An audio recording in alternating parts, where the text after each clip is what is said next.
Sorry for that running a little bit delayed. We had a little malfunction today. We got an old saying, it's better late than never. But I was coming. I ain't gonna disappoint y'all. Y'all know how we do every Sunday at 5 o'clock. We bring on live to you the podcast, or Don't Tell Me You Can't Do It. So when I had my little malfunctions, I ain't gonna never tell y'all what we can't do. We may be delayed, but we're never denied. We delayed, but we ain't denied. So thank y'all for joining in once again to one of my podcasts. Don't Tell Me You Can't Do It. We live, we coming to y'all raw. I got a special guest that's going to grace my platform today. But before she graced my platform, I want to say welcome, welcome, welcome. It's a blessing to be on the side of the living. Thank God, thank God, thank God. Y'all know my 3 pillars: faith, effort, and determination. Don't tell me without a doubt that you can't do it. I don't want to hear it. I don't want you to DM me. I don't want you to inbox me. I don't want you to tell me nothing about you can't do it. So upcoming for my guest grace the platform, we got my webinar that's coming up on June 15th. I am so excited. I am so excited. And the reason why I'm excited, because I got so much inside of me to give to you. I want to give y'all a success life. I'm going to give y'all the gems. I'm going to tell y'all how I did it. And I'm going to give you personal gems to let you know that you can be successful too. But let me say one thing. Success don't always come in the form of being an entrepreneur. Some people, I'm an entrepreneur. I'm an author. I'm all that good stuff. I'm a motivational speaker. I just give it to you just like it is. But I want to say to y'all today, success is not only driven by just owning your own business. Success could come in the form, some people you like to work. Success could come from your job. You want to make it to one level to the next. That's what I tell people success is all about. Success could be, I want to go back to school and earn a lot of degrees and make more money. I want to be able to be a successful whatever I do. The only thing I tell everybody that's under the sound of my voice, no matter what you want to do, or no matter what you want to be in life, just be the best at what you do and hit the height of being the best at what you could do. Don't say you can't do it. I always tell people we don't tell me you can't do it. We don't accept mediocrity. We want you to be the best. We're going to give y'all the steps. Oh my God, we're going to give y'all the steps of success. So now I'm going to say to you, I got one of my best that's going to grace my platform today. You ready? Oh, look at here. Oh, my darling, gorgeous as ever. How are you? Smooches. We're going to let y'all meet. Oh, I could say a lot about this lady right here. We go back so many years. I met this lady when I was a little peon. And Never was a peon. Never was a peon, but she drove up into my place in her Rolls Royce, and this the first lady encouraged me to go out and buy a Rolls Royce. I'm gonna tell y'all, she was the lady. Really, truthfully, she did encourage me. I'm gonna tell y'all a little bit about her. But this is Theresa Bowe. She is the wife and the mother of a retired NFL football player, Bowe, and she is awesome. She is an author. She has her own book. She has so many things going on in life. When I first met her, she was in the real estate. She's an icon in the real estate business. She has so much going on. And basically, when I met her, I had my own business, but I really looked up to her because when I saw her drive up there like that, I was like, oh my God, like, hey, sister. And I liked her because she was an African-American sister and she had obtained the success that needed to be. And what I loved about her, she didn't mind sharing. So have a seat. I could talk about her all day, but I'm going to let her tell y'all a little bit about herself. I'm going to let her tell y'all so much about her, but I get so excited because she is, y'all can see she's just gorgeous, right? Yeah, but she's married, so for all of y'all that knows that. So I'm just telling y'all, she is also the founder of Don't Touch Me. And she's the founder of Don't Touch Me. She has, I mean, I was looking over her bio, and I mean, it was awesome. She even did a segment about Don't Touch Me, about abuse, and I mean, you got to go hear it. I mean, I feel like this with anything in life, you cannot talk about it until you heal from it. And apparently, she's taken this Don't Touch Me to a whole nother level. She wrote a book. She has done so much with it. And even after the podcast, I'm going to jump on it with her because that was phenomenal. And I didn't even know she had these traits. Also, like I told her, she's a real estate icon. I mean, she's like with the real estate, she ain't with the mediocrity. She do like millions and $1 billion homes. And as y'all saw on her Instagram, she was driving in a 10 acre. I was like, who? Let me go sell my house to get the house she was selling. You know, make a joke out of it. It was so beautiful. But she also currently is doing, she's her own entrepreneur. She did well with her life. Like, not only because she was married to an NFL player, Bowe. Most people feel like, okay, I'm married into this, I'm okay, but I'm got me some money and this and this and that. She made her own life, her own career. And I even was looking in her bio that she got a segment coming up with all the if you was going with an NFL player, y'all dated one, he could be an ex, baby daddy, somebody, lottie dottie, and everybody, if you was dealing with somebody in the, and I said, oh my God, I ain't never had me none of them, but I sure wish I did, because I wanted to get on the bandwagon. But she got so many tricks going on to empower us as women, being successful, doing what we do. And honestly, when I first met her, I told you, she really touched my life, and I saw the success on her life. And that's what I tell y'all as African American sisters, we can lean on each other and learn the tricks of success. And she was not selfish. She was not bougie. You know how some of y'all is. Y'all get a little bit of success behind y'all belt. Y'all act like a bougie. Y'all think y'all all that. Y'all don't want to teach a sister nothing. And that's what I loved so much about her. And through our years, you know, we always, even if we don't see each other every day, we keep in contact. And I remember before the babies was born, and I mean, they look like little beautiful little kids now, and that's how far we go back. And she's done terrific with her life. So she's a little bit like me. She's out doing her own thing as an entrepreneur, speaking, motivational speaking in areas that she's been touched by. And after the podcast, she'll put up there her book. Y'all get the book, and y'all check out some of her things in her life. But I want to welcome to y'all. I done told y'all everything about her because I just love her so much. But we're going to welcome Miss, I call her Miss Gorgeous. Like, what's the lady say? Good morning, gorgeous. Okay. We're going to say good evening, gorgeous. Thank you for that beautiful introduction. Okay, you're welcome. Thank you for having me on your amazing platform. This is an honor to be here. Okay. And, you know, I mean, you did say a lot, and I was like, wow, it's just so amazing to sit amongst success. When I look at you, I see success. Okay. You have been success since I've met you. You never was a peon. And it just feels really good to know that you acknowledged the hard work.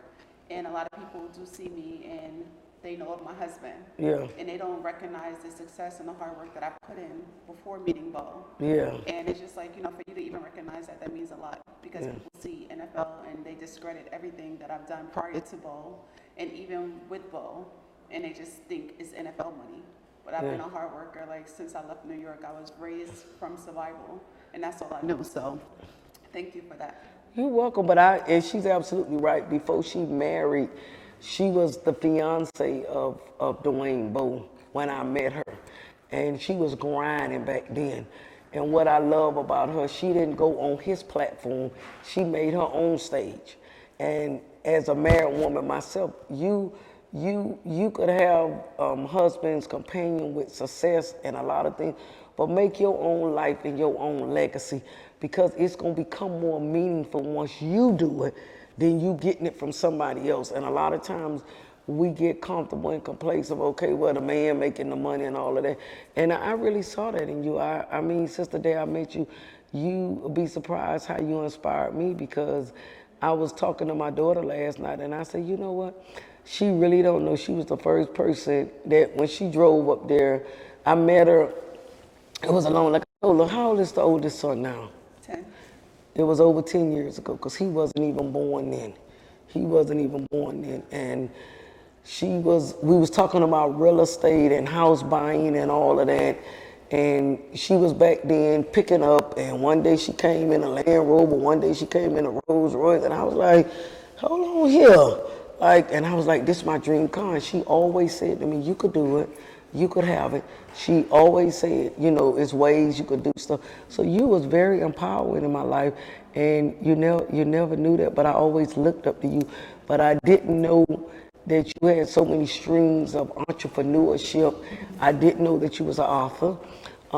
After going over your bio, I knew you was doing the real estate, the hustle thing. I knew that from day one, but I didn't know that you had the thing, Don't Touch Me.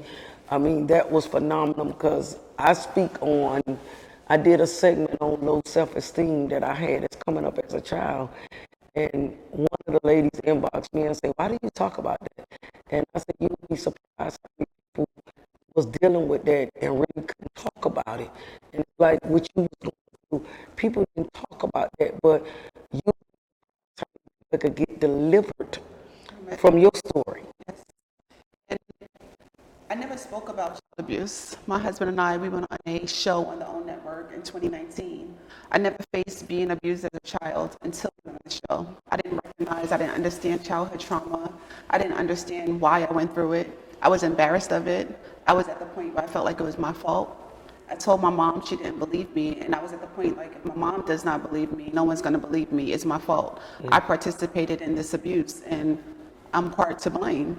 I went on the show, and they touched on childhood trauma. I had my son already. It didn't bother me. It wasn't until I had my daughter that I realized that trauma was real. My daughter was not allowed to go around any guys. Anytime my husband would have friends around, I was running, just making sure she was away from them. And I knew something was wrong. I just didn't know what it was. Yeah. So the show helped me understand that what happened to me as a child really affected me as an adult. And when I looked at that, I realized a lot of things that I did as an adult was because I was abused as a child. I didn't correlate all of those things because what we don't do as humans, period, is not a black or white thing. We do not educate our kids about what to do if they're faced with a predator. It happens all the time, People are abused by people they know, love, and trust. It's never a stranger. It happens in our household 99.9% of the time. So it happens, and it's so common. And once I realized this, I said, wow, I'm a very smart little girl. I was a smart little girl. I'm a smart woman. And I knew if just one adult told me what to do, I would have did it. But no one talked about it. They didn't tell us in school. They didn't talk to us anywhere we went. When you think about when I grew up, it was all about fire education. I loved fire trucks, firemen. I was like mesmerized because they had the firemen coming to our school. I knew how to stop, drop, and roll. And the statistics show that 70,000 kids or just individuals are burn victims every year. But it's 700,000 kids that's sexually abused every year. So the difference is so big. And I'm like, wow, why didn't they educate us about the thing that affects a lot of us? Yes. And they are comfortable educated. So they pick and choose what they want to educate us on. But it's something that people don't like to talk about, and I just know that I'm going to talk about it. It was uncomfortable at first, and now I realize how many lives I'm going to change. I've changed so many lives already in this 2 years. It's only been 2 full years that I've been out the box about being abused as a child, and it's just like when I say out the box, that's something that people don't want to recognize, especially if you're a male and you've been abused, especially if it was a male abusing a male. It's like they tend to feel like they're gay or, it's something wrong with that, but a lot of men are not gay based off of being abused as a child. So it's just like that secret that we feel like we have to keep. And education and awareness changes everything. So I'm just out here in these streets. When I tell you, one school at a time. But you can't really, it is so phenomenal that you brought that topic up and for it to be so,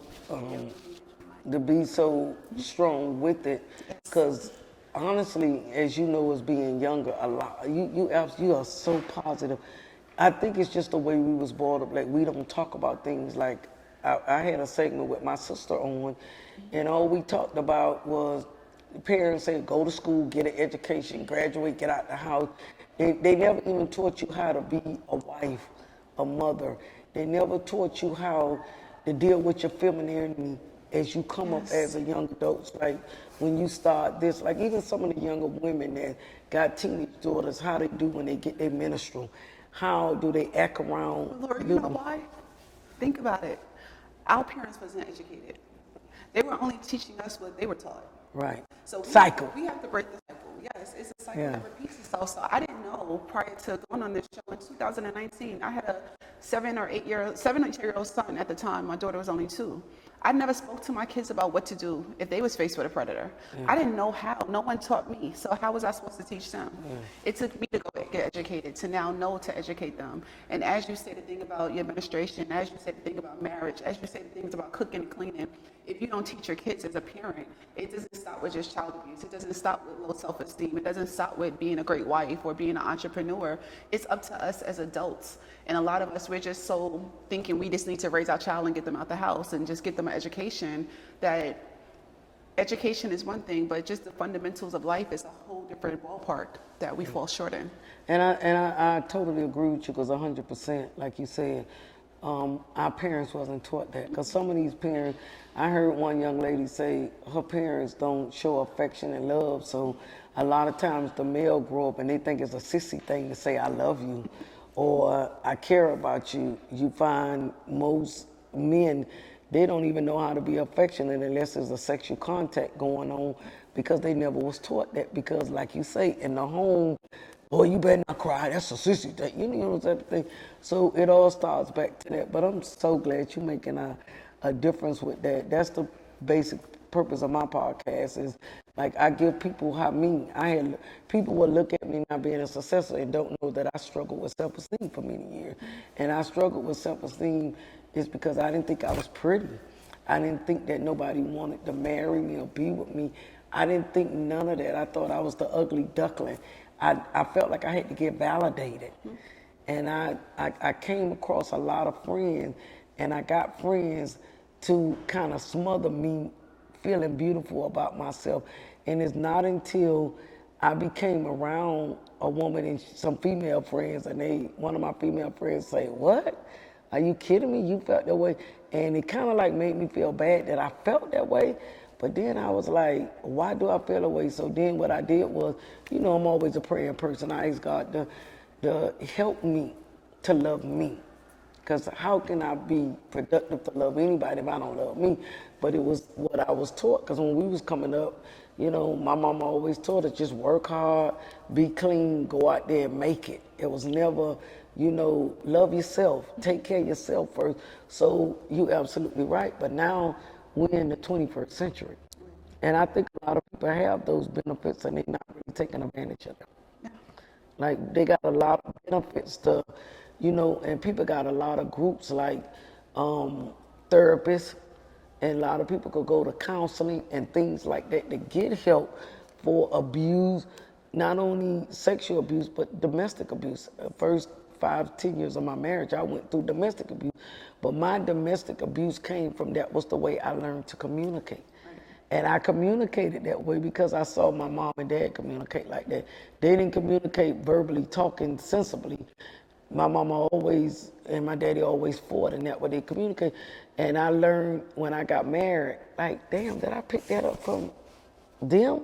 And as I learned, I had to go through a court system to learn that was why you was communicating like that. You keep touching on something, and I'm just hoping your audience is hearing that, how you were raised, what your parents taught you, parents, like it all boils back down to us. Yeah. Whether you think you can or you think you can't, you're right. Yeah. So it all starts with our mindset, and that's something that a lot of people don't even understand how important it is to be empowered, to have things like this, to listen to hear positivity, because a lot of times we don't hear that in our household.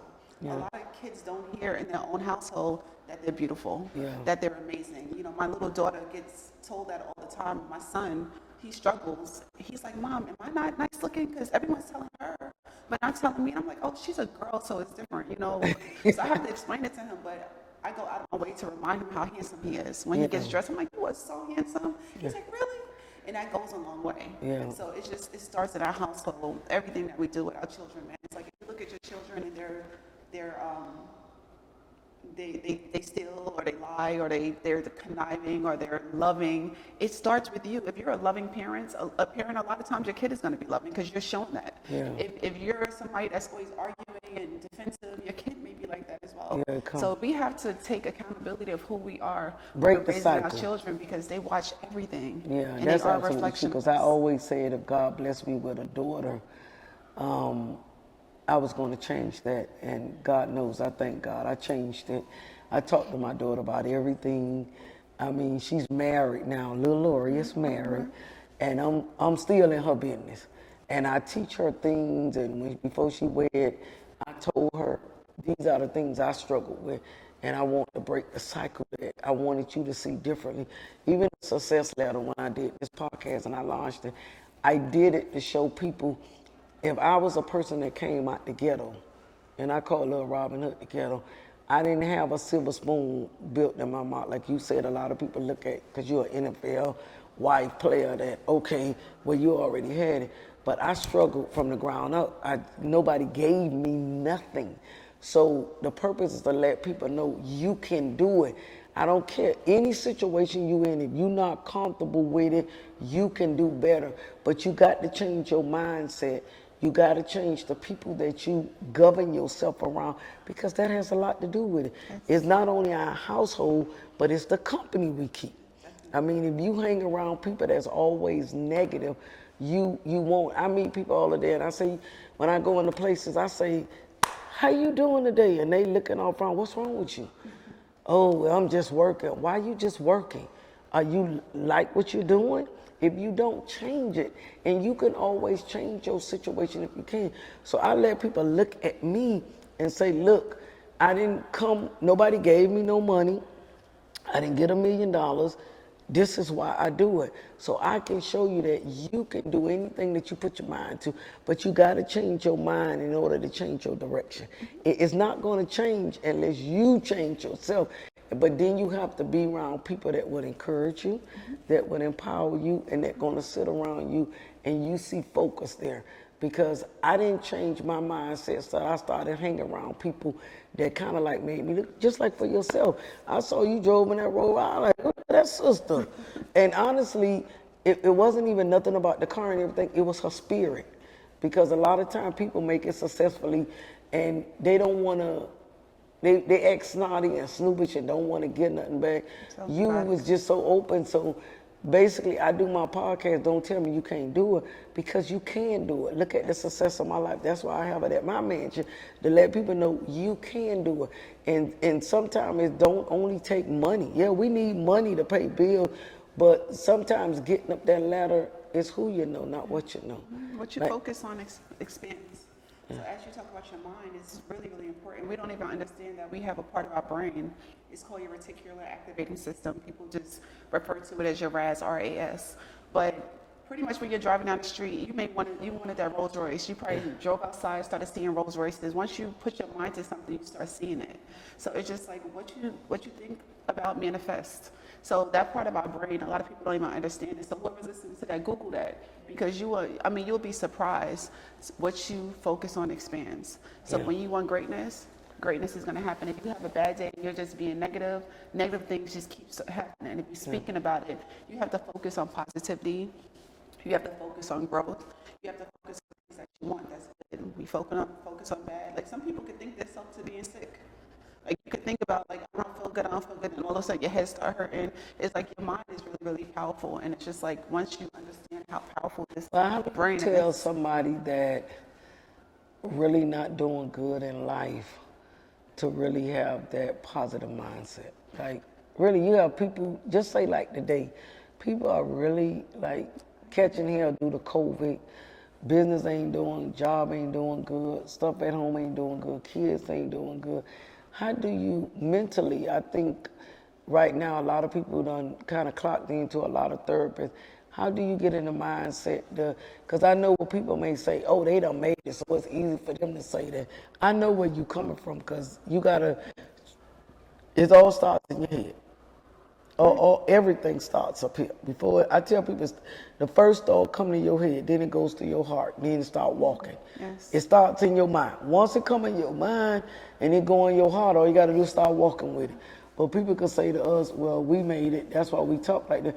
What do you tell somebody that's really... Absolutely not, because, I asked them, because I'm around people like that, and I asked them, when's the last time you asked God, why me, when he did something good for you?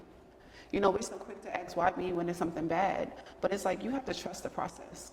Every lesson that have happened to me, even being abused as a child, even getting left by that boyfriend in college, my house getting robbed, my car getting crashed, all of those things molded me to be able to, stand in my purpose today.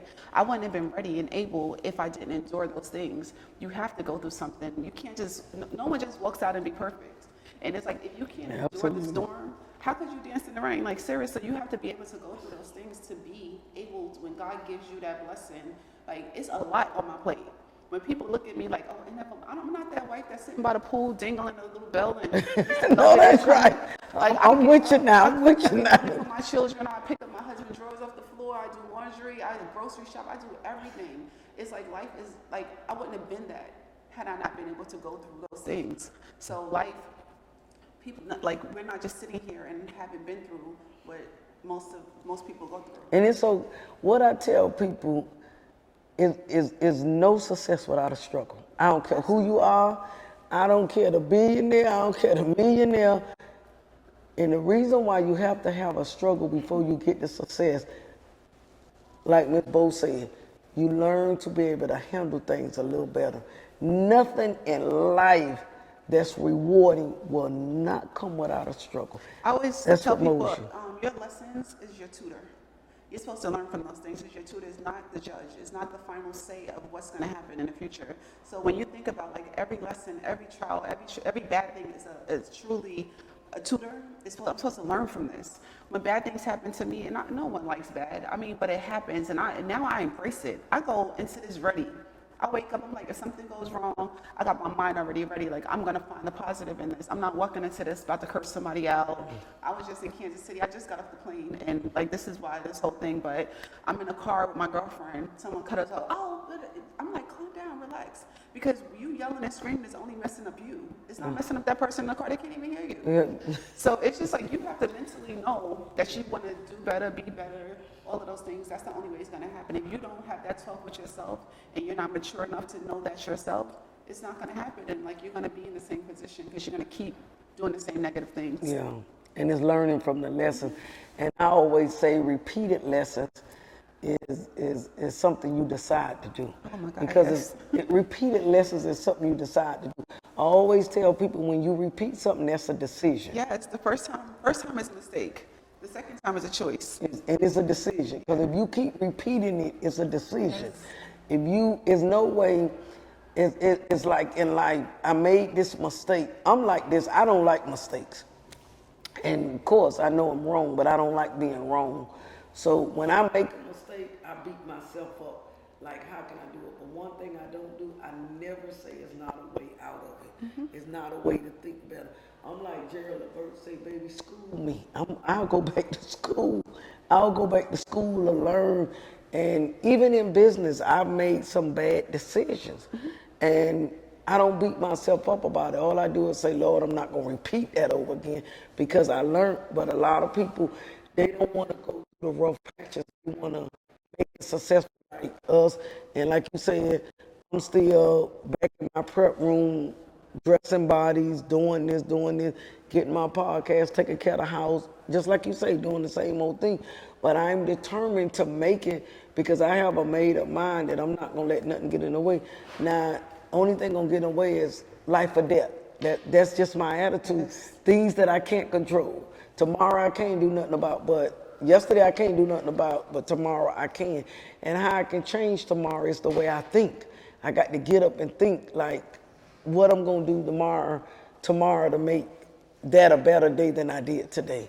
So that is very powerful with that knowledge you gave. So in writing your book, how did you come up with writing the book? Wow. How's that been? It was amazing. I realized, like I said, The reason why I was abused as a child was lack of education. Once I started educating myself, I realized that 97% of child abuse can go away if people were educated and we brought awareness. Education, I was like, let me write a book. Everyone was like, use your story, use your journey. And I didn't want it to be about me. I didn't want to write a tell-all book or a book, to bring light to Theresa. I felt like it was a mission deeper than that. So I took my story and I just lightened it and I pretty much put it in a children's form. So it's a children's book. And that's when they mostly are touched, their just children. teaching kids how to use their voice. Yeah. We don't know we have a voice as a child. We're told to listen to our adults, to sit down Because and be we were quiet. smothered as an adult Yeah. to use a voice. Children didn't, the way the children are now compared to when we came up, you absolutely right, you didn't have a voice. You really didn't talk to grown people because that was just something we was taught. But like you say, it's so many things that's changed. And I think now in the 21st century, it's so much education out there now. I just think it's so much, even like you writing a book, me telling people, I just think when people are ignorant, that's just because they want to be ignorant. I just want to use that harshly because it's so much to teach you, it's so much to grow, it's so much education out there. I mean, hell, when I don't know nothing, I talk to God and I call Google. When I just Google something in there and may get one Google opinion, then I get my opinion. It's so much knowledge. I mean, the internet is crazy. It's like, the internet is like a earth beyond a earth. It gives you. I think you said something that was super amazing in the beginning. Like, we talk about Google, but you are an amazing mentor. I'm an amazing mentor. So many people are afraid or they're intimidated to come to you and ask you something. Like, I have a friend that wanted to be a funeral director. I called you and I was like, I have a young lady. He was like, oh, send her my way. That's what a real mentor does. But there's so many people that are afraid and they don't want you to know that they want to be you or be like you or have what you have, that they'll go to Google and they'll get information That's called pride. Yeah, but that's a little pride. I feel like people need to use mentors the way that we should be utilized because outside of being a mentor, you're a motivational woman. When I saw you, what I say about your car, I think that's a bit, that's what I think is what's wrong with a lot of us. We don't want to go to the next person for help. And sometimes it could be pride, it's yourself. If I need help, I'm going to go to you. When I first met Miss Bowe, she was driving, like I told you, I always, since I was a little girl, wanted a Rolls Royce. Always. And I need to say that was my dream car. Look what God did. I had it in my head, I had it in my heart. And it's outside now. She drove up in one. And I was like, ooh, then her husband drove up in one. I was like, oh my goodness. What I'm saying is we are the type, some of us are creatures, we don't want to go to people for help. If you need help, you go to people. Like when I started my podcast, I went to my son there, he produced cameras and all that, Charlie with the music or whatever. And then Miss Foster, she deals with mental health issues. She's a marketing director. I went and told somebody, listen, I'm a hell of a good embalmer. I'm not even gloating, I'm the best. Because I'm going to gloat myself. I'm the best. Some people may say, oh, she's stuck on, no, I ain't. I'm just good. Yeah. And if you don't think that, that's okay, but I'm good. I'm going to think that way of myself because that's what I'm supposed to do. But then I needed help in these areas. And I went to people and I say, can you help me here? Can you help me here? Can you help me here? How are you going to be successful in anything in life? That's why I tell people about being successful. What do you want to do in life? But you know why it's different nowadays? People are so caught up on Instagram and social media where they look the part, but they're not the part. So they really don't want to come to you because they're already over here pretending to be something that they're not. And I think that's too much work, Theresa. That's for me. And I think if people put that facade down, they'll come back to life and realize that I need help. You will get so much further teaming up with somebody like you and hands-on seeing the experience. I do real estate and I bring young girls in and they work alongside me. I'm in the car, they're filling out contracts. They can't get that through Google. Yeah. So it's just like no, I absolutely agree. But I was telling my marketing director, I don't know, it's just me. Maybe it's in my spirit. It's hard for me to be phony. I'm sorry. I don't care what nobody think of me. Open up to I was struggling. I didn't care what. I was struggling. I took those bad things and God gave me wisdom to turn around to be good things.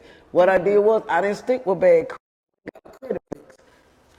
I want to buy my building. How you gonna buy the building if you got bad credit? Okay, after I did the SBNA, Small Business Administration. Then after I got my credit straight, then I started saving a little money. People say to me, oh, I can't save no money. Yes, you can. Look at some of the stuff you do. You go to Starbucks every day. You go do this.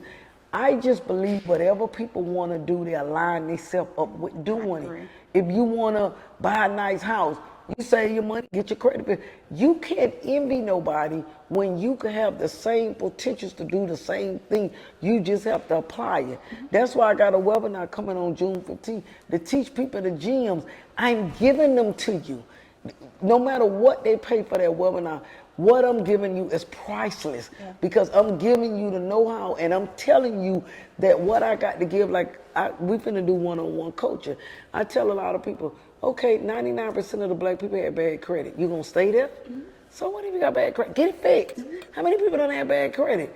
Get it fixed. When I bought 27th Avenue, my credit score was in the 5, 9's in the 7th. But all it is being disciplined, Theresa. You gotta be disciplined. You gotta have a made up mind. I'm gonna be different. Now, don't go out there and get your credit fixed and get all that credit and you know you don't pay bills good. Then you convert it. You gotta have a made up mind because you got some people, they'll go get their credit fixed and their credit good. You know you're not gonna pay them people. You in the same spot you was in. That means you ain't learned nothing. You repeating it. You gotta have a made up mind. This is what I need to do to get to spot A, B, and C. And I'm trying to teach them the gym from somebody that didn't have a silver spoon in their mouth. I sent myself to college, came out, had 3 kids, and I made it. So when people say to me, oh, I can't really do that because I got kids. Theresa, I'm just bold. I don't want to hear that because you can do it. Oh, my credit ain't good. Okay, your question should be, how can I get it to be good? Or, okay, can't save a lot of money right now, but little money become big money. Big money become millions. It don't start off millions unless you don't put a lot of. It start off small. Think, baby, crawl before they walk before they run. Everything starts small. We want it spontaneously. And I try to tell people success don't work like that. Back to social media. They see this. It's just boom. It's like a microwave society. They think like you're gonna open up a business and be a Grant Cardone, and you're not going to do that. Grant started with one house.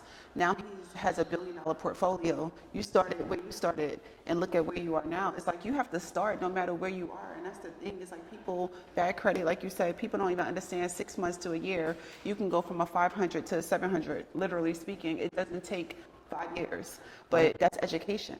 And with your platform and the tools that you are offering these people, it's like you really have to invest in yourself. So many people don't want to invest in your class because, oh, I'm not giving Lori no money. Like she thinks she's about to come to, like, I'm about to do her thing and whatever. But really, that's people mentality. $20 for the amount of knowledge that you get. And you know what? But I'm saying I laugh about it because honestly, when I first came up with the webinar, my marketing director could tell you I didn't even want to charge people. I told her don't charge people. No, but you know what made us charge people? We wanted to see if you was really serious about learning. Yeah. Honestly, we're donating that money. We don't really even care about it. I'm donating the money because I told my marketing director, don't charge people. She said, no, Lori, because if you keep giving it, you don't know who's serious. When people serious, people going to invest in themselves. And I'm laughing because what I got to give is priceless. Money can't even buy it. I totally agree. And that's my point. And it's just like, I can't overemphasize how many people will look at somebody that have made it. They'll question your $20 course, but they're going to Louis Vuitton and buy a bag that they really can't afford. So this is the ouch. I'm just like, you have to start investing in yourself. It's like, I just got to say it like it is. It's like, then they'll try to talk you down for your $20, but they don't go on Gucci and talk them down. Yeah. So it's just. But you know, it's so amazing you say that. I got to make you laugh. It's a lot of y'all may ain't going to like this, but I'm going to say ouch. And you know, I don't care. I'm going to say what I got to say. I was in a place one day and I walked in there and I was draped down in my Christy Dior and the man looked at me and he looking down like this to me. And, you know, I guess, you know, when you black and you go on these white stores, I look. So honestly, I felt the pressure when I walked into the store. Like this and that, like, you know, could she afford it, could she not? So then I had a talk with one of the guys and he say, you know, people coming in, they spend their money on these name brand stuff, and they coming in, they ain't got no money. So I asked him what it was his point in him making that analysis, like you just said. And I have a problem with people going out, people think they living good. Go buy this pocketbook and stuff like this. With no money in it. I do not care to impress you like that. Yeah. I do not care, but trust me, anything you see that I have, what I have, if you see me with it, I got more in the bank than I got with me. Because I'm not going to give Gucci, Louis Vuitton, Christian Dior, and all of them who are already billionaires and live lavish like that, and I ain't having it. But what I found with that, Theresa, they got their principles, their priorities in the wrong world. And it's like they're trying to impress the masses, people that don't even know them. When people have 50 and 60,000 followers, half of them are fake, and you don't know the other percent. Oh, you said ouch too. Oh, let's just be real. So you make you laugh. You hitting some spots. I'm just saying, you're impressing the wrong crowd. Marketing director the other day. I'm not into social media like that. I tell everybody that. My marketing director really one got me into social media. And I was like, how these people got all these followers? And then she said, Lori, they buy followers. I was like, what? You buy people to follow you? I wouldn't care. If you're not following me because of what I'm trying to give you positive and upfront, why would I buy you to follow me? I guess I don't understand the concept. Because it's a look. People are, you're not in tune with the look. You got it. You know what I mean? You don't have to fake the funk. Yeah. So people are faking the funk. That's too much work. I mean, it may be too much work for you because you got other things going on. But that's their work. So it's not that much work for them. I'm just being honest. And it's just like, I think my frustration, even talking about this, it comes from so many people around me that aren't doing well. And that, can do so much better. But they're so caught up. Every time you're around them, they're like this on their phone, just scrolling away. I'm like, listen, if you pick up a book, you understand that time that you spend, go to your activity, see how much social media. I challenge people all the time because they act like they're not on social media all the time. When I take them to their activity, they spend 7 hours a day on Instagram. And it's just like, could you imagine if you put that 7 hours into something else where you would be in life? So it's just, you just gotta want more. Now because you gotta want more. Yeah, people want so much. And I think, I don't know, they always say to me that I'm just, I just can't see how somebody can spend that much time making people think. And the funny thing, maybe this is why I say that, if you ain't taking me to the bank and put money in my bank account, I give a damn how you feel about, I don't know how else to say it.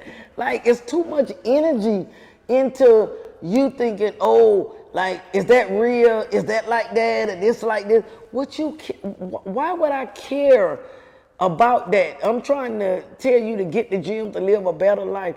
Being successful don't require you to buy name brand stuff. Success requires you to live a better life than you lived when you was coming up. But I do realize success to the people is different. Yeah. You know what I mean? Success to you may be like, your banking account looking good, your amazing home, your healthy family, and some people may be being popular, which sometimes come with broke. Having all the followers, having just certain things, it's like that's success to them. And it's just like, I'm learning now as a grown would you woman. define success? Because I need to. I define success as like, I'm into generational wealth. I'm into, it's deeper than me. Some people look at rich and some people look at wealth. We moved into this amazing building called the Porsche Tower. And prior to moving there, we were kind of like the big fish in the pond. And we moved into this building, and there's 23 millionaires that live there. Billionaires, excuse me. 23 billionaires, let me say that because... Where you live? Where I live now. Okay, well, I need to come over there then and sit around the table and drink a little coffee with y'all. My husband and I, we're down here, and these billionaires is up there, so I'm looking like, whoa. So now I'm finally impressed. I'm like, I want to be a billionaire. So now my mind, it helped me step up. So when it comes to being a billionaire, it's just like, that's where you can really just sit back and you got so many things working for you. And your children don't have to worry, and their children don't have to worry. And it's just like, I've been through the struggle. I was raised on survival. Had nothing, and I know what it's like to not have help, family, nothing.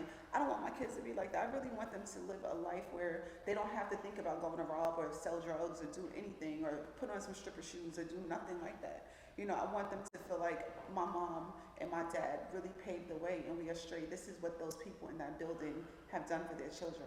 These children are living and it's just so beautiful. But you see what you just said? You came there to the place. Y'all live here, the billionaires live up there. But you circle yourself around. I keep telling people, The company and the people you associate yourself with has a major impact on the way you think. You have, I cannot, people always say to me all the time, I say, I'm no better than you, but I can't sit around people that steady complaining about where they at and they not trying to do better. Like, just hearing you say that, I'm like, oh, sis, when I'm coming over to the house to sit. Oh, don't worry, honey. I'm coming real. I like to associate myself because that's me, generational wealth. My thing is multiple streams of income. A lot of people say to me, she got 2 funeral homes, she got the pocket, she got this. I want multiple streams of income. I want income coming from every way, not just my funeral home, but just multiple streams of income. And opening the door for multiple streams of income could take me to another level financially. Yeah, I made these many millions, but I'm like you. I want to sit there and be a billionaire too, and see my grandchildren. That's what I do. But you have to sit amongst these people, and when you sit amongst these people, you will see the way they think, and it'll help you. You can't sit around people all the time like God gonna just let it sit in the lap. Most people think God just gonna let it sit in your lap. Faith is an action word. A lot of people say, "Oh well, I'm gonna pray about it." Yeah, you keep praying about it, but it ain't gonna sit in your lap. You got the first. I don't know how you see this, but how I look at it. You have to see yourself like that before anybody else see you like that. You have enough faith in yourself to say, you know what, I can do that. I can have that. Just with educating yourself, sitting amongst amazing people, it's like I learned that true wealth, a lot of people that have truly gotten wealthy haven't gotten wealthy to after their 50s. So it's like a lot of people look at like, I'm 50, I'm getting older or whatever, like I'm 40, I'm getting older. And it's just like a lot of these wealthy people, that's when life is really, really beginning, is after 50. It's not before 50. So it's like, that's inspiring to me. I'm like, listen, I got time. You know what I mean? So it's just like when I told my best friend I want to be a billionaire, she's like, you want to be a billionaire? Why? And I was like, girl, why not? Like, do you understand like what I'm living amongst? I see something that you may not see because you're not amongst it. Yeah. So now that I see it and how beautiful it is, like I said, it's just like, that's where I want to be. And I'm going to be there. So it's just like the fact that you got to speak it. The 50s or whatever, I'm like, girl, listen, I got some time. I'm on this mission. And it's like my mind is just constantly running. So it's just like, you got to realize everybody's wired differently. And I've been reading this book and it's called Swim. Got to read it. And it just defines what a shark is. People used to always call me a shark and I used to get offended, like a shark, like, I thought it was just a bad thing. But when you think about the mentality of a shark, they keep moving forward. They can't stop unless they'll die for real. That's what winners do. That's what progressive people like yourself, like myself, we do. We keep moving forward. We don't stop. And people don't understand it. You're doing something else. What's next? They want us to sit down. I'm not sitting down. And I don't know, maybe it's me, but I was telling Key this, and this is something I go through as myself. My son people get agitated with me. I just never think I win. I gotta keep doing something. But you just feel that way. It's not that you I gotta keep winning. I gotta keep winning, and I can't quit. The only way I see me quitting if it's sickness or death. I gotta win. I gotta win, and it can't be just like me. I can't just like people say to me, like even when I did the funeral business. Oh, she doing a podcast? Yeah, if I could use my voice to help somebody. People say I like to talk. They say I love people. Let me talk and give you my gems on how to do it. But I got to win. I don't see, and when I don't see, I'm agitated. But don't what you're doing if you're doing more. You got to realize, right? We've all been snorkeling. We've all been deep in the deep sea. We look in the water and we see fish, right? We don't look at those fish and be like, oh, that's such and such fish. We just call them fish. Right. But when you see that shark, you're like, oh my God, a shark. You're never gonna call a shark a fish. You're different. Be okay with that. It's like once you're okay with being different, it's like, a fish is never gonna be a shark, and a shark is never gonna be a fish. You are different. And once you realize that you're different, you're gonna operate differently. So it's like I operate with high efficiency. It's like I don't expect you to understand how I'm moving. And even my husband, he's like, oh my God. I'm like, babe, you good. Like, don't, like, we're different. And I recognize it. He recognizes it. But when you think about the mentality of a shark, please get this book. It's just like, they keep looking forward. Charlie, you ain't read Swim? My son done read 100 books. You ever read? I don't even know the author. I have it in the car though, but It's just like it's amazing, but it's just like all the traits of a shark is amazing or whatever. It's just like when you think about how sharks don't attack each other, sharks find other sharks to get on a mission with, and they get some stuff done. So sharks align with sharks. They don't attack each other. They attack other things, but you don't see sharks. Yeah, and then also another thing that's amazing about a shark or whatever, they're very curious. And it's like, like you and I can just tell us about you, and I don't even know this, we never talked about it, but we're going to sit down and listen to 1,000 people who bring us business propositions and whatever, and we may even dibble and dabble, and if we don't like something, we're going to get away from it real quick. That's what sharks do. They're curious. You got to think, you don't even hear about sharks really killing human beings. You hear about shark bites because they see something in the water and they go bite, and they don't really like humans. They don't like the way we taste. It's like they'll bite us and they'll keep it moving. They're curious. But it's like sharks are not, it's just amazing. That's why it's like once I understood the significance of all of that, it helped me understand who I am. Yeah. And it's just like, I am a shark. I am proud of that, girl. It's like, I'm going to be my hair with that. You are a shark, Lori. And for all of my other sharks I ain't stopping. Do not let a fish tell you to not be a shark. Keep being a shark. And I'm a persevere. And I tell people I don't accept no from nobody but God. And you don't look for And handouts. I wake up and I don't know, because I just thought it was me, and thank you for confirmation. Because every day I get up, I'm thinking a way to make things better. I'm thinking a way to make things better, make more money, make generational wealth, make my life better. So when my time to transition from this world to the other world, my kids and all of my grandchildren could be set. I don't know. And I get up in the morning and after I say my prayer and meditation, I'm thinking about ways to make more money. Mm-hmm. If I got $10, I'm looking and saying, darn, how could I put this money here?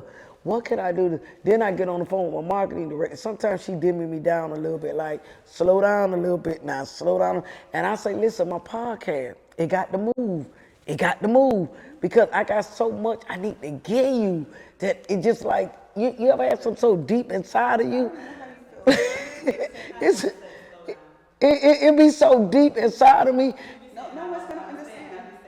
She understand. I wouldn't say she don't understand, but I'm high. I'm like, and it's like I want to give it so bad. And trust me, it has nothing to do with the money. You got so much going on. Yes, I do, and I'm going to continue to have. But that's what keeps me going. That's what. That she is giving because she don't think she is sometimes. I just got the push. I get up in the morning and I don't feel like my. Let me just say this really, really quick, okay? Everyone looks at winning differently, like how we just talked about, right? Some people are so fixated on winning the game. Like, they want to be the best. They want to be that top dog. They want to be all of those things or whatever. And it's like, people like you and I, we're not fixated on winning the game. We're fixated on winning the championship. Yeah. And it's not just for the season. We're looking to win something that's way bigger than what it is. I don't care about being number one at something because I was that girl that never won. I didn't win in track, but I got a track scholarship, and that's how I got out of New York, right? It was like even when I was with my husband, oh, you with that dark-skinned girl? Like, you supposed to be with it. You know what I'm saying? You this or whatever. I got my husband, right? It's just like all the things that people counted me out of. It was like I still came out winning. But that's what made you fight a little harder when they challenge you, huh? And when I tell you, it's just like, that's why I'm saying, like, winning is different than people. Like, you are winning. And it's just like, you may not be like how you want. You're about to start your speaking engagement. It take you a while to get to where you're going, but you're going to be winning on this journey.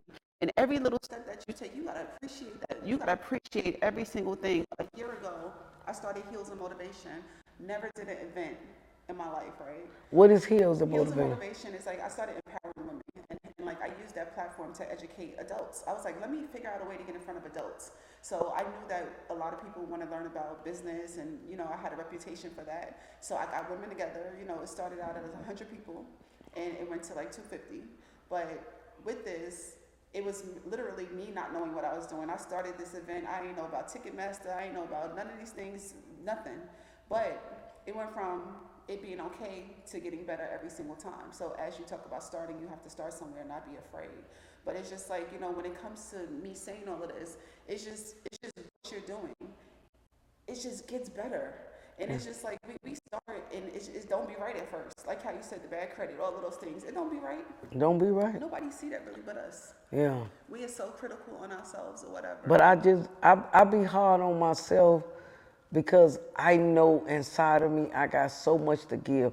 And I am the type of person, I feel like God has allowed all this to happen so I can be a help to somebody else. I don't think life is worth if you don't help nobody else. But how Because do we tell other people that it's okay to, it's mistakes, you got to keep going, this mistake is your you can't teacher. quit. That's why I But keep then telling you. us, we hard on ourselves when we make a mistake. How do we do that? Well, what I do when I be hard on myself, I be hard on myself to be better. Because some of the mistakes I feel like I've made, I could have done it a little better. I feel that way. And I'm talking about financial decisions. So that's when I could be able to give gems because I've made mistakes that cost me $50,000, $60,000. And so I was hard on myself like, damn, Lori, didn't you know better? And honestly, I was moving what I thinking. Like you said, you ain't know what to do. I was moving what I think, and I didn't go to nobody to say, how would you handle this? Or go to a financial advisor. I was just doing it. But that's because I thought I could do it. We have to settle down and say, you know what? I want to do this, but I need to get some wisdom and knowledge from other people that done been that way because $50,000, $60,000, that's some people's yearly salary. Do you have people now that you can't go to? Yep, I got attorneys that's in my ear. I could call people and say, if this is a good investment, I got that now because I done collaborated with, I went to the bank. That's who I got my connections with. And I went to people that's in the banking and say, is this a good idea or this is not a good idea? That's just like when I bought this home, a lot of people said, you're gonna buy this home. I had a budget for this home. But then I said to myself, why am I putting myself on a budget? Because if God give it to me, He gonna bless me to pay for it. So I went to the financial people. This is how you do it. And I learned that by just being around. That's why I always say to people, watch the company you keep on. I say that to people because sometimes if people is not, I wouldn't say where you at, but if their mindset is below where you at, their energy will pull you and their energy will drain you to the point that you ain't where you at. So I know with me, I'm very careful with the company I keep because I don't need no negativity. Right. And I just try to surround myself with positive energy. And when I get around people and they say, well, why you did this? Usually 9 out of 10, Theresa, I don't give you no answer. Because why I did it, because I wanted to do it, and it's done. I don't feel like I have an explanation to explain to you why I did what I did. Once I talked to God about it and I talked to my husband about it, I don't think I should talk to nobody else about it. I think it's done. It's put the fork in it, like put a fork in it. And 9 out of 10, with my husband, he'll always say, whatever you do, he said, you're going to do what you want to do. And he know that I'm a go-getter. I'm not going to stop. I'm power-driven. And I was just telling her, don't tell me you can't do it. I launched this podcast January 2nd, and I keep telling her, listen, I don't even care if I ain't got but 10 people behind me. I just got a deep passion in my soul that God is telling me that I want to help so many people. Because everywhere I go, I went somewhere the other day, and the lady was sitting behind the desk. I say, you working on a job you ain't happy with? She say, no, not really. I say, well, why you not trying to do better? I'm there to try to do something else, and I find myself talking to her. I say, girl, give me a call, because I need to talk to you. You shouldn't stay stuck where you're not happy at. It's like changing. Sometimes people just need a me, somebody like me to say get up. And one of my girlfriends, she been on her job, she making $80,000 a year. And one day she sat up there, she was so boastful, girl, I make $80,000 a year. Me with my flip mouth, I say, and? I say, what that mean? So you make 80-some thousand a year, what you doing with it? Or what you got to show for you making $80,000 a year? I have a problem with that. And I was like, and she was like, ooh, Larry, that gave me something to think. I said, start doing better. Like you said, and I feel it is when we start getting something like, don't never say it's too late. You could always do better with yourself, and you could always make better decisions. Listen, I done made a lot of mistakes, but you can't stay stuck. When I see people stuck, I don't know, it's something about people when I see them live in mediocrity, I get upset with it because I know we as a nation and as a people, we can do better. Now, why I carry it on my shoulder, I don't know. But everybody's not going to have that mentality that we want them to have. And I think like people like you and I, we want everybody to be a boss and we want everybody to do certain Be a things. winner. Yeah, and it's just like, I have a young lady that's been working with me for the last 5 years, and I always the young lady I called you about, she had dreams of opening up a funeral home and all of those things, and she finally came to me and said, Teresa, look, she said, being an entrepreneur is not for me. She said, I thought about it, I prayed about it, and she said, I love the safety of working a corporate job, getting my check, knowing what I'm going to get, knowing how I'm going to live, knowing all of these things. And it's just like, I commended her for that because I think the world needs workers. We got our, and everybody can't be an entrepreneur. Everybody can't own their own business. But that's why I say, how do you define success? Because to a lady that she wants security from the 9 to 5, I commend people because how do you find success? You could work a 9 to 5 and be successful, but be the best at what you could be. You could be a truck driver, be the best truck driver you could be, make the most money you could be in any field that you're in. I call success being the best that you could be in what you're doing. And they want security, they want 9 to 5 years they could retire, but these days that ain't no guarantee. Nothing is a guarantee. Everything going on when COVID happened, how many people, look at COVID. A lot of people didn't have job security. A lot of people was on there. Like, wait, what to do? Listen, everybody was in the limbo. It's like your security comes, to me, it's just personally, your security comes from God. It's how your direction go. But everybody is not meant to be an entrepreneur. But whatever you want to be the best at it, just don't be stuck in a situation that you're not happy, you're not productive, and you can't be better than what you are. And if you're struggling doing it, apparently that ain't where you want to be. I mean, that's when I say success, if you sitting on a job and you struggling, or you renting for 10 years and you steady paying the rent, man, and you ain't never had home ownership, ain't nobody gonna tell me they don't want to be in their own home. You just never thought you could have gotten it, and then you never had nobody to teach you how to get it. Or I had bad credit, I couldn't save no money. But they got so many programs out there. You could say that for first-time home buyers or whatever. Everybody want their own so they can leave for somebody or something. Yeah, Like renters are good, but look what the rental market going through now. but like you said, everyone can do it. If you put your mind to it, you can do it. Like you said, first-time home buyers, 3% It's- down, which is a very small amount to put down on a house, but it's just locking yourself down and understanding I need to save for a down payment. I have to have my banking account right. I have to have my credit right. Some people don't have the discipline.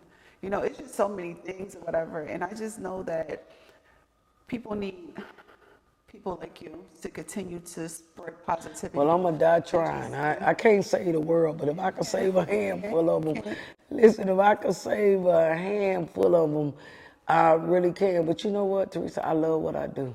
Just changing the lives of people, I love what I do. Giving them the gems, being able to tell them, and to be able to tell them everything I speak about is my life. Like I tell them, like even people that want to find a husband, being married ain't easy. Hell, that's hard. Hell, I say anything happened to my husband, boy, before I go in front and tell somebody a lie, I do again. I've been to cut my own throat. Never! But I enjoy the husband that I got. I just wouldn't want to be obligated to it again. And I meet some couples that's been married a couple of times, and I say, kudos to you. I just couldn't be that committed to it. That's just me. And when I'm not committed to it, I really can't do it. And I guess because my husband let me have my way, I don't see nobody else putting up with me. I mean, when you find your mate and your match, it really makes a difference. Yeah. Relationships are definitely hard. So how is marriage working for you on both? So, I feel like it has its ups and downs. And I think we go into marriage just like we go into having kids not knowing what to expect. So when I had my children, I didn't know that every morning for the rest of my life until these kids get of age, I'm going to have to get up and cook breakfast and do all of these things. I didn't know that. I really just didn't know why I know it. It's the same thing with marriage or whatever. You get into a relationship and it's all fun in the beginning. Before you bring kids into the relationship and you get a household, it's just about fun and there's all of these things. And you get into marriage and kids and it's like a routine. So it tends to get boring sometimes, And I voice my opinion to my husband. I'm like, look, I'm bored. And that mentality of going and going is just, I think that's the one thing out of everything in my relationship, just the monotony of things. We waking up, eating breakfast, what we eating tonight, the kids, it's just that routine just does not do it for me. So I always have to find creative ways to keep it spicy for my own good. My Yeah. husband, I thank God that I have a man like him because he is a person that loves routine. He loves routine. He doesn't really want anything to change for me, and he's okay when I do change things. But I just get bored sometimes. It's just like I tell him that, and I feel so bad. I'm like, babe, I am bored. Like, what are we doing? I'm like, Yeah, he's an older man. That's why my husband said, you going to do what you want to do. But he's settled. When we bought this house, he was like, yeah, I was okay in the other house. I say, you was okay there, but I wasn't okay there. right. So he say, where we going? I say, only thing I want you to do is just follow me. You know, just come, baby. Trust me. We going up the ladder. You know, I don't want to be in the 2-story house no more.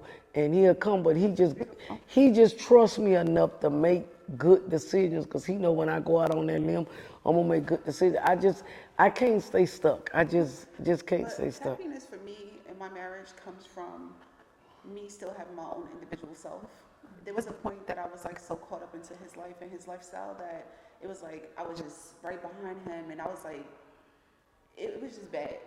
And I watch so many women do it. It's just like they don't have their own identity, and it's just everything is they're waiting for their husband for everything or their boyfriend for everything. It's like they don't know how to do anything without their boyfriend or husband. They don't want to celebrate a holiday without them. They don't want to go eat without them. They don't want to go travel without them.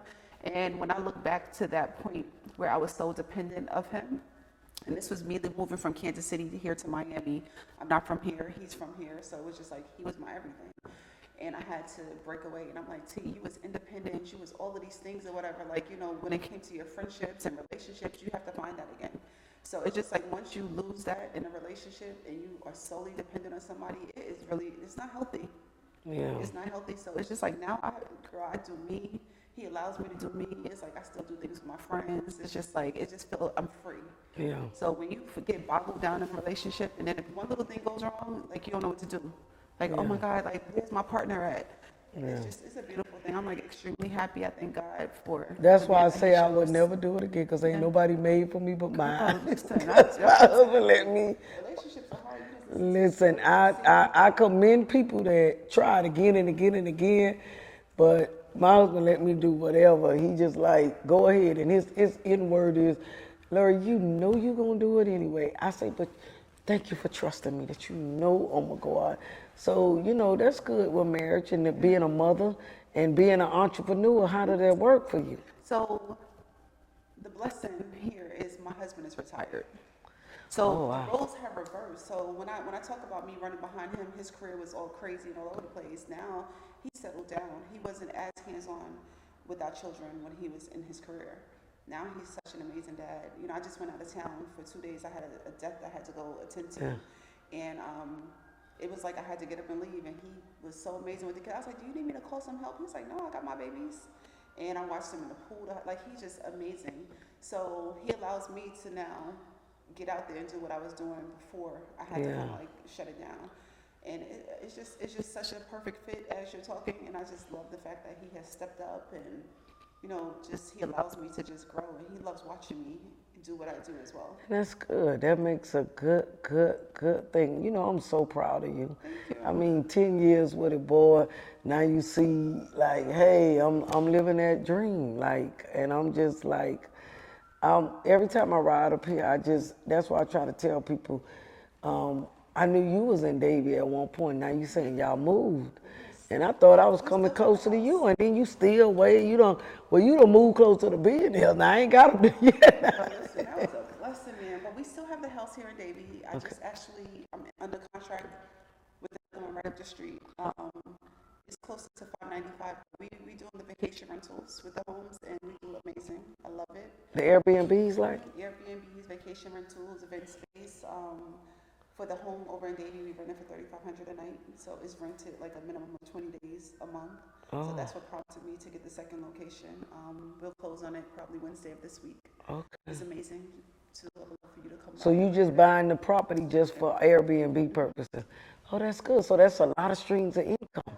Smart you, huh? That's what I'm saying. So And you want to know, I don't know who out there needs to hear this, especially if you're sitting on liquid cash, right? And you're dealing with financial advisors. What we had to learn was they want you to keep your money safe in these stocks and these, you know, their investments because they're making money off of you.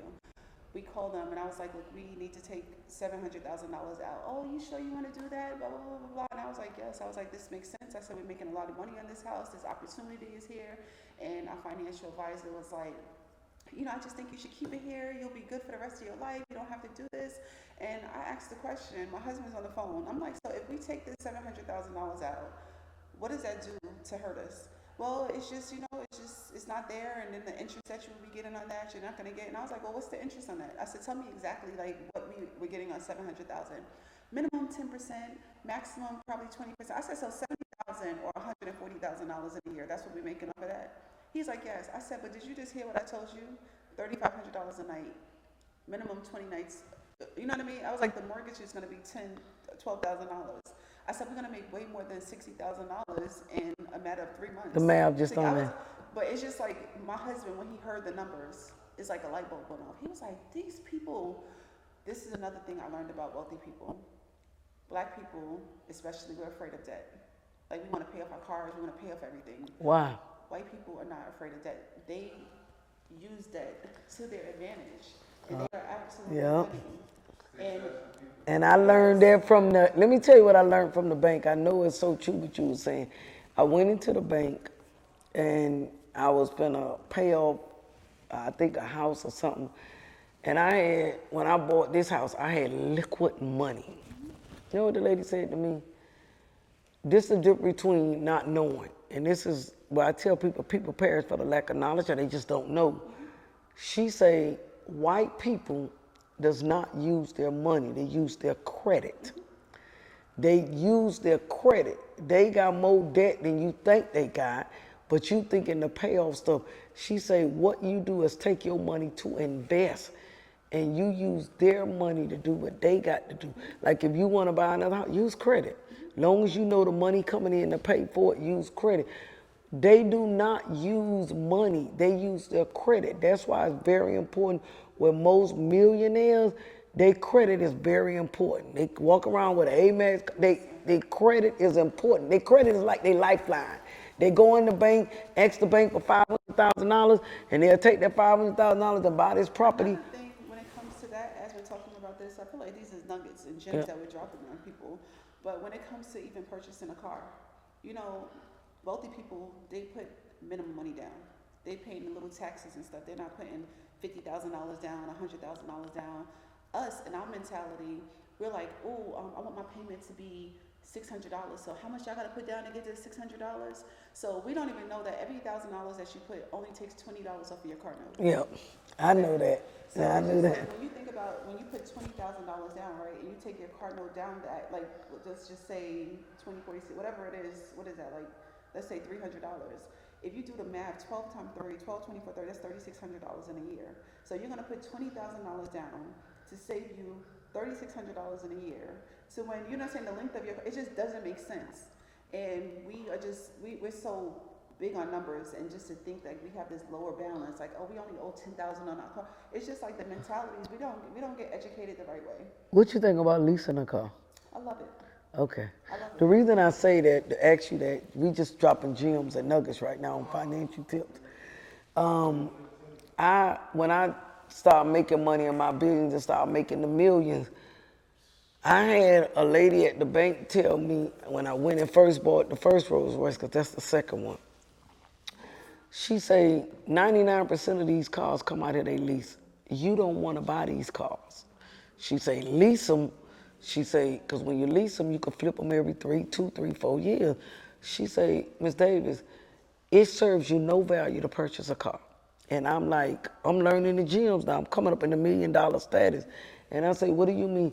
She said, when you pay for that car, 9 out of 10, the third or the fourth year is going to start giving you problems. The warranty going to be gone. So everything you do for this car, you're going to be paying it out of pocket. The alternator, the starter. And then you're going to look at the same thing. The money you're going to pay to keep getting it repaired, if you was leasing it, you ain't got to worry about it. Just pay a car note, bring it, whatever. So then somebody say, oh, well, leasing a car, that's like throwing away money. No, it ain't, because the same money you spend in buying parts and labor, worrying about the car breaking down. Well, the lease car, this is what I did when I first got my first Rolls Royce. When the years was up, I went on the lot. What you want, Ms. Davis? I want the newest one. We just flip keys. But can we talk about this just a little bit more? Yeah. The mentalities, right? What we don't know, how we're not educated correctly. Oh my God, you're leasing a car versus financing a car. You didn't buy that car outright. That's not your car still. Either way you go, when you're leasing it or when you're financing it, there is a bank attached to that. Both of them can get taken away from you. This one right here, if you're financing, a lot of times people are doing 60 and 72 months to get their payments cheaper. You leasing this car for 3 years, almost no money down. You tired of it. It's just like the 6 years you're upside down. It's just like people don't Upside down. You know what I mean? When they just say gap insurance, another way for them to make Gap money insurance. or whatever. It's just like I just really want us to educate ourselves on spending our money so we can pretty much live a longer, more fruitful life. I'm serious because this is why we are not in a position that we always want to feel like we're underprivileged. Is we're undereducated. It's not that we're underprivileged, we're undereducated. And we waste our money, we waste our time, we waste our resources, and there's not enough people like you going around telling people these simple things or whatever. If people understand how smart leasing is. And then people get, like I watch the internet, a lot of people like what I do, I'm giving it to people for free. They want you to buy the book, they want you to go through the guidelines, click on it, pay $1,000 to go to a seminar. When I'm looking at these people, like, sometimes I'll be mad at myself because I say, I'm like giving it to you. Like, I'm giving it to you. And then what's so hard feel about mine is Hard Knocks University. It's literally stuff, everything I tell them, Theresa, is what I've been through. I do want you to think about putting a price tag on what you're doing if you're not. The reason being, I was just like you where I gave away a lot of things, and I'm human, right? It's a very hurtful feeling to like pour into somebody and then they give you their butt to kiss. And unworthy, feel unworthy. It's just so awful. I've been experiencing that lately with people that's been around me, unworthy. If you give me $200 and you walk away, or $500, whatever it is, like just think about this. If you sell something for $299 4,000 times, do the math. $299 is not even a lot of money. You had $1 million right there. So for me, I'm like, I am valuable. Like if all these people coming to me for free, you gonna get something. So I created. I give you that, Sakia. Cause I be on my back about that. She be like. I would love to join forces with you because I created this platform. It's called Get Started. Okay, So we gonna collaborate. give me an idea and You hear that, Sakia?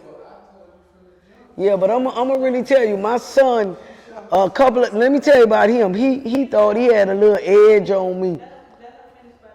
Okay, so Okay, the platform is called Get Started. So it's like you give me an idea and I'll give you a business, right? Because I'm amazing at creating businesses, getting them going off the ground. But more importantly, I'm an expert in real estate. I've mentored over 100 and something people to get their real estate license, all of those things. So I'm like, listen, everything that I'm doing, like I said, I've done it for people. They just, took my little jewels and whatever, no thank yous and none of that. So I'm like, I have this platform and literally you're going to pay.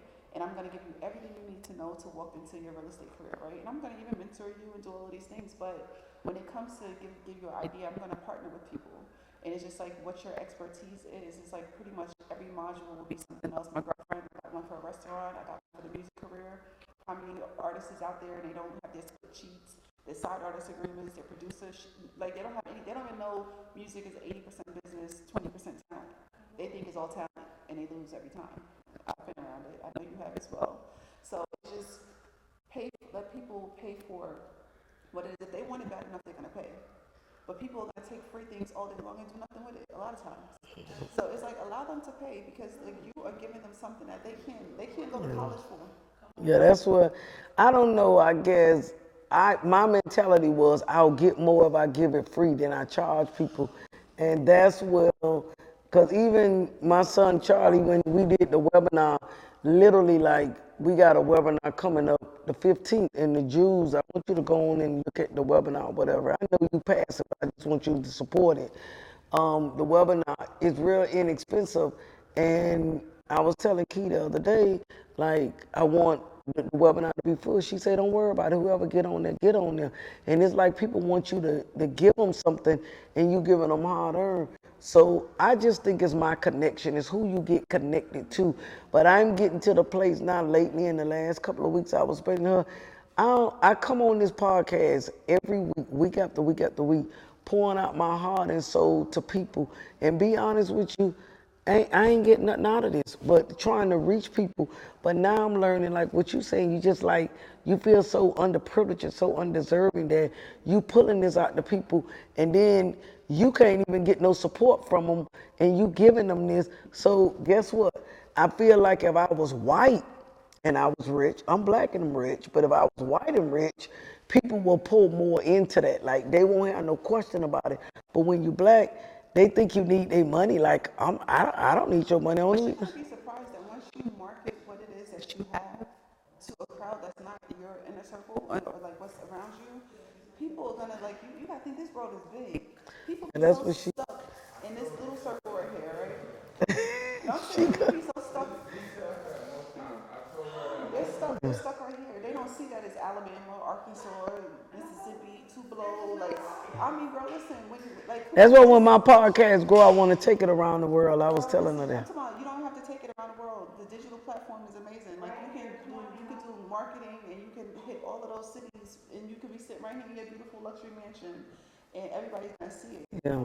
Instagram and social media and Facebook and all these So now things. you see why 10 years ago God connected us, and I didn't see it 10 years later, because my son kept telling me.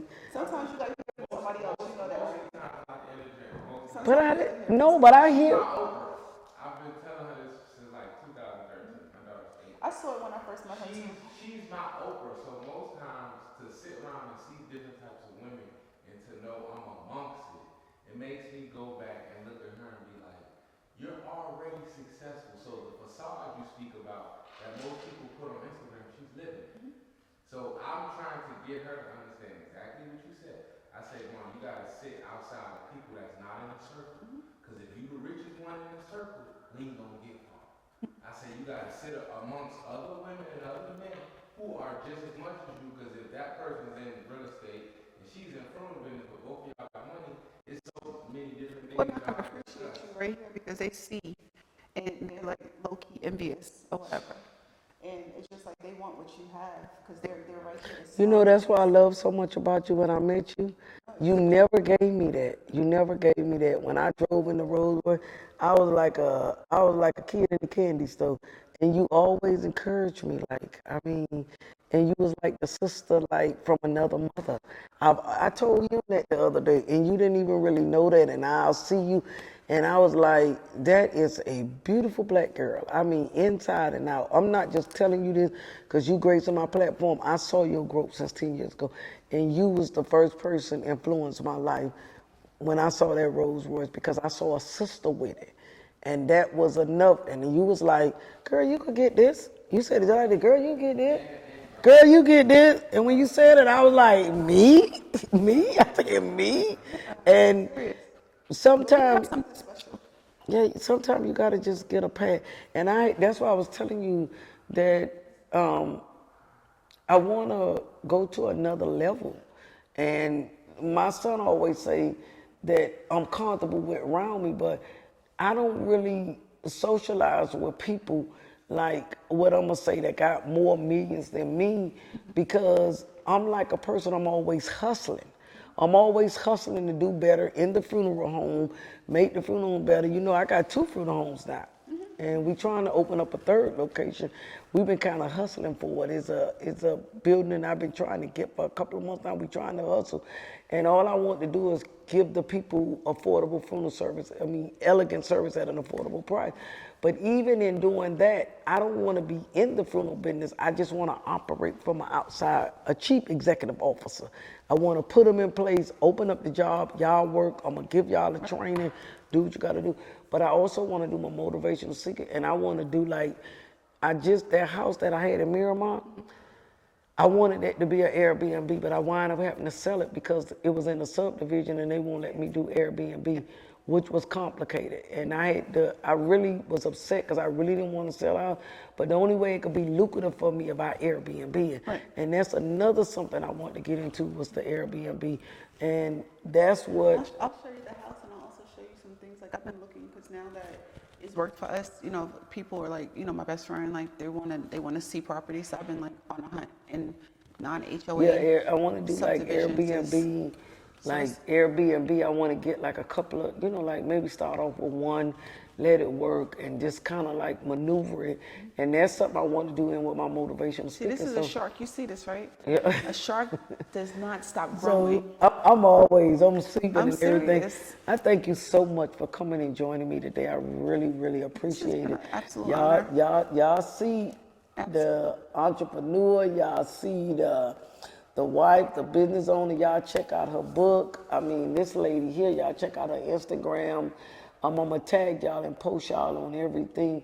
I mean, she talking about I'm a shark. I'm finna attach, like she say, sharks attach each other to each other.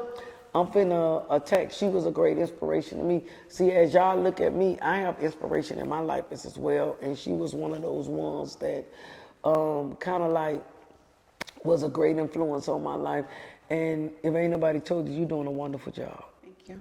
You're doing a very really appreciate it. wonderful job, and I look up to you. I want us to collaborate. I want to see how you can help me go to a next level, and that's what I say about people. Instead of them saying they need help, I think a lot of times people's pride. I ain't got no pride. I mean, them dollar bills with George Washington and all them on there, honey. I just want to see them flowing. Seriously. I don't see no pride. I wanna see them, and I don't want to have to really work hard for them. I just want to see them. You know, I want them just to resolve, and I try to teach people a lot. So even in the webinar, I'm dropping the little nuggets. I'm gonna drop a lot of nuggets, and then I'm doing some one-on-one counseling. But my marketing director called it mentorship. I call it boot camp, because it's like, reason I call it boot camp, because I think I want to take people step by Is step. it a certain amount of days? Like, is it one day? Like, what's? It's gonna be a certain amount of days, and she's only gonna take a certain amount of people. And what she wanted to do was a little bit more than what she needs to do. Like, Yeah. like she wants to tell people, okay, I'm gonna go to the bank with you. I'm gonna do this. And I told her that's fine, but if we do that, we have to cap it at a certain amount. Yeah, I want to do. You can't do that for 100 people. Yeah, I wanted. But what do you to have to go into the bank with them for? No, like, okay, when I mentor them, I want to first sit down and basically do what we do and having a talk with them. I want to do a one-on-one face talk. And I want to see what your goal is, find what's your goal and what your weaknesses is. So, How yeah, much are you charging for this boot camp? I don't know. I'm letting her come up with it, because she said I'm always giving stuff away, and like you said, I got to do more work. So say like I sit and talk with you, and I see that you need to get your credit straight. People charge a lot for that. Listen, what so you guys what I'm talk gonna do? about, and people be paying it. That's why. Yeah. So what I'm gonna do? Like, say if it's a person need their credit, I'm gonna make sure you get the credit straight. Like, I'm gonna keep a track of what you do. And when Zakiya say I was doing a lot, like say like you a person that needs to start your credit over again, I'm gonna take you to the bank, because I got connections at banks, and I could take you to the bank and tell you get you a prepaid card. Get you a prepaid Visa that will report on your credit, and then open you an account up that even if you save $25, this and that, and I'm not gonna just tell what you you to have go to do it. think about- I'm gonna go behind you and make sure you do But it. what That's you why I got to call think it about boot is camp. something that's duplicatable. Okay.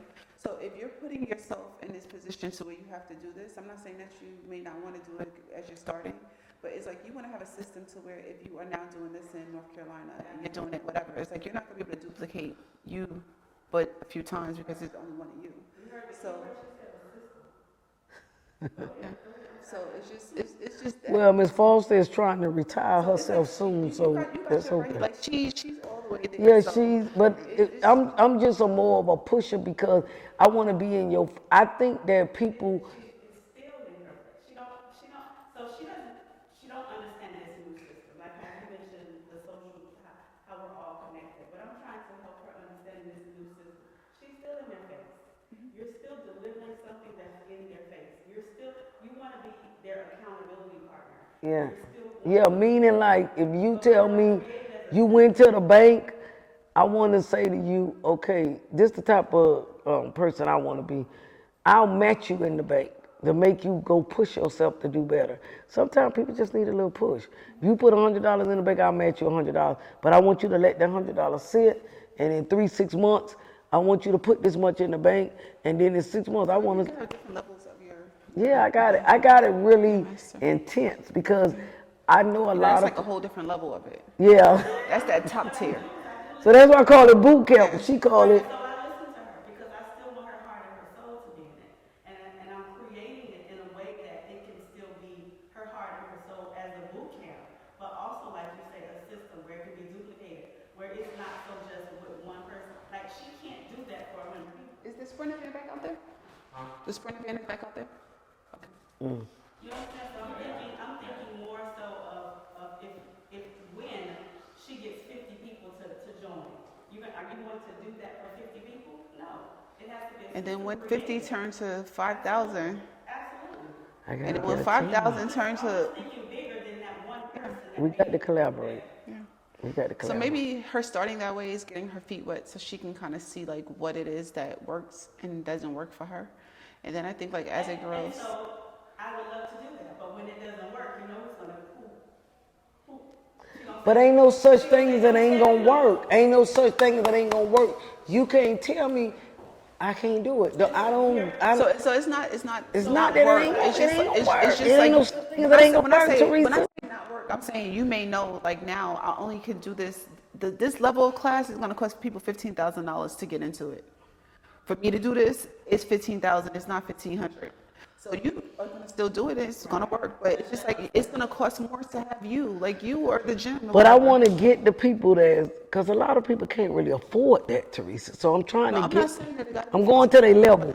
Yeah, I'm not saying it got to be 15,000, but there got to be different levels. It's just like when you go into the Gucci store, you see a $500 bag, a $5,000 bag. It's like people. You found the Gucci bag in the Gucci store for 500. Oh, okay. There's different levels to. You know, I'm not a so Gucci girl. I'm a Chanel girl. I don't like so- Gucci either. Okay, I'm a So, Chanel girl. Yeah, I'm not a Gucci girl either. So, but it's just like you're gonna have them people that even buy them freaking $50,000 bags or whatever. It's like you're gonna find your different level, so you're gonna have something for you. Yeah. Certain people who gonna buy just to feel like they on the road to success. And some people don't want regular. People who gonna Some people buy, don't they want wanna regular. know exactly. I don't want Do that. y'all got any membership. questions that's coming up on my screen? I'm sorry, we usually take 10 minutes. We was a little bit behind today. We're going to close out in a little bit. Y'all got any questions for Ms. Bowe and myself? We going to collaborate, so y'all going to be able to see her face again and again and again. We going to connect. You got any questions that came up on our screen? No, I just saw a lot of people that were talking about A lot of people what? when there were a lot of statements when she was talking about the youth, but I didn't see a whole bunch of questions. Okay. Usually we take the last 15 minutes to take questions. I think we kind of ran over a little bit, but it's okay. Any questions that come on later and they come through me or my marketing director, producer, we will answer the questions because I like to answer them all personally to get back to people to let y'all know that y'all are all important to me. Thank y'all for joining us again. Y'all see Theresa Bowe. She's the author. She got the book out. She's doing so much in the community. She got so many segments. She's taking you to another level because just not doing this segment, she done took me to another level because I thought I was up here. Now I'm finna chase her a little bit, and we finna do some things that she could help me do. This is what I keep telling y'all. You gotta reach out to people. You gotta do what you wanna do. You can't stay stuck, and don't never be comfortable being in one space. Thank y'all so much for joining us, and thank you so much for coming on board with me today. I appreciate it. I know it was a little jam for you trying to get back here, and I thank her so much. I love my sister. And Did you touch on your 501c3? Oh, okay. So when it comes to the 501c3, it's called 82 Ways. So my husband and I merged our charities when we got together, and 82 was his number during his chief years. We have big hearts. We're always doing something always new is coming up. So the basis of the charity is there's 82 ways to make a difference. Why choose just one? So the Don't Touch Me movement is one of the babies. So 82 Ways is the parents, and then we have these babies. So Don't Touch Me is one of the babies. I educate children and adults on child abuse. Heals and Motivation is the second one. That's where I'm in front of adult women, helping them soar and just walk in their purpose or whatever. I love high heel shoes. I'm always in my high heels, and it just does something when you put a pair of heels on. It just lifts you up. It makes you feel powerful. It's just the things that women sometimes need because we throwing flip flops, y'all. Don't care where we going, but when you put on a pair of heels, you're thinking about it. Yeah. You ain't just putting on a pair of heels with no thoughts. trying to walk in them too. So it's just walking with a purpose. And my husband was raised by his grandmother, so the third child is grandparents raising grandchildren. So he helps and mentors and provides for grandparents that's taking care of their grandchildren. So I love the charitable efforts. Those are my passion projects. It doesn't make a whole lot of money, so it's just you got to have your passion and your profit. So for you, stepping into this immediately, you're not making a whole lot of money. People are not beating your door down to donate and do all of those things, but it grows. It grows, and as long as your mission and your heart is there, it's going to continue to flourish. Yeah, I appreciate that. And thank you so much for your support and all of that. Yes. As you grace my platform, I'm really serious about connecting with you. To even take my personal life and some things in another level.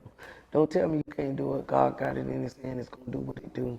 But I really want to go in things with the Airbnb and sitting among the billionaires, because to me, I think the dream high. When you start being around things, you kind of become in that company. You got to kind of associate what you wish to become. And I'm like, yeah, I want to be a billionaire. I done changed my thing now. I want to be a shark now. So I'm just going You don't have to try. You are. Yeah. So I thank y'all so much, and thank y'all for tuning in to Don't Tell Me You Can't Do It. This segment will kind of like stay on the social media sites for a minute. And again, y'all know how to get in this bowl. We're going to tag y'all on some things. If y'all need her in some areas, I'm going to tag, share, and like, and y'all could be able to come on and see this podcast again. Definitely. Thank you again, my love. It's a wrap. It's a wrap. Thank you so much.